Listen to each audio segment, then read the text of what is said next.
প্রয়াত কিংবদন্তি অভিনেতা ইরফান খানের ষষ্ঠ মৃত্যুবার্ষিকী উপলক্ষে প্রকাশ পেল এক বিশেষ উপহার। দীর্ঘ ২৫ বছর ধরে বক্সবন্দি থাকা সিনেমা দ্য লাস্ট টেন্যান্ট। সম্প্রতি সিনেমাটি ইউটিউবে মুক্তি দেওয়া হয়েছে, যা ঘিরে ইরফান ভক্তদের মধ্যে তৈরি হয়েছে ব্যাপক আগ্রহ। এই সিনেমার বিশেষ দিক হলো এতে একসঙ্গে অভিনয় করেছেন ইরফান খান এবং বিদ্যা বালন। দুইজনই তখন ক্যারিয়ারের একেবারে শুরুর পর্যায়ে ছিলেন। ছোট পর্দা পেরিয়ে রূপালী পর্দায় বিদ্যা বালনের এটি ছিল অন্যতম প্রাথমিক কাজ। আর একই ছবিতে দুই শক্তিশালী পারফর্মারের একমাত্র যৌথ উপস্থিতি এটিকে আরো বিশেষ করে তুলেছে।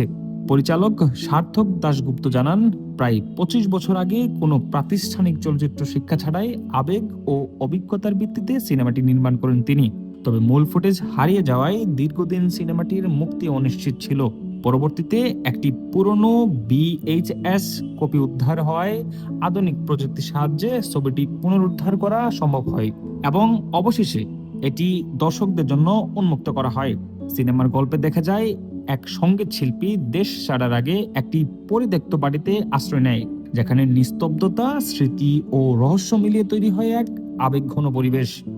বিদ্যা বালন বলেন, এটি ছিল তার ক্যারিয়ারের গড়ে ওঠার সময়, আর ইরফান খানের সঙ্গে কাজ করা ছিল এক অসাধারণ অভিজ্ঞতা।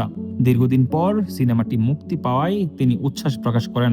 মুক্তির মাত্র ৩ দিনের মধ্যেই ইউটিউবে সিনেমাটি প্রায় ২ লাখ ভিউ অতিক্রম করেছে।